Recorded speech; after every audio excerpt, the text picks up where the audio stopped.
ભાજપ સાંસદ ડોક્ટર હેમાંગ જોશીના પત્રને લઈ નિશાંત રાવલે પણ નિવેદન આપ્યું છે। રાહુલ ગાંધીને એડવાઇસ આપવા માટે એમનો પન્નો ટૂંકો પડે છે। સાંસદ બન્યા પછી તેમણે વડોદરાને શું આપ્યું એ જોવું જોઈએ। હેમાંગ જોશીનું વડોદરાના વિકાસને લઈ કોઈ સાંભળતું નથી। એસઓયુમાં અમારા તમામ કોંગ્રેસ હોદ્દેદારો કાર્યકરો સહપરિવાર જઈએ છીએ। અમને આયાતી સાંસદના સર્ટિફિકેટની કોઈ જરૂર નથી। રાહુલ ગાંધીજીને કોઈપણ વાતે એડવાઇસ કરવા માટે અથવા તો એમને આમંત્રણ આપવા માટે એમનો પનો થોડો ટૂંકો પડે।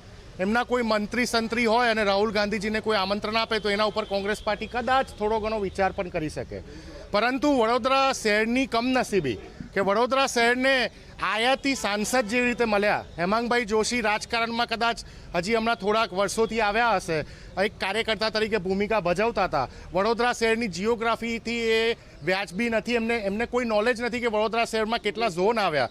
કદાચ મને લાગે છે કે માનનીય સાંસદશ્રીને વડોદરામાં એમનું વોટિંગ કયા બૂથ નંબર ઉપર છે એ પણ નહીં ખબર હોય, અને એવા પ્રકરણમાં જ્યારે પોરબંદરથી આવીને વડોદરાના રાજકારણમાં અને એમના શીર્ષ નેતૃત્વને વહાલા થવા માટે આવા બધા પત્રો લખે, એને અમે સખત શબ્દોમાં વખોડી કાઢીએ છીએ। રાહુલ ગાંધીજીને કઈ યાત્રામાં જોડાવું, કઈ યાત્રામાં ના જોડાવું, અને રાહુલ ગાંધીજીની જે 4000 કિલોમીટરની કાશ્મીરથી લઈને કન્યાકુમારી સુધીની યાત્રા હતી, એટલે જ ભારતીય જનતા પાર્ટી 400 ઉપરથી 230 ઉપર આવી છે। અને અયોધ્યાથી લઈને રામેશ્વરમ, જ્યાં જ્યાં પ્રભુ શ્રીરામના પાવન પગલાં ગયા છે, ત્યાં તમામ જગ્યા ઉપર હેમાંગ જોશી સાહેબની પાર્ટીની કારમી હાર થઈ છે।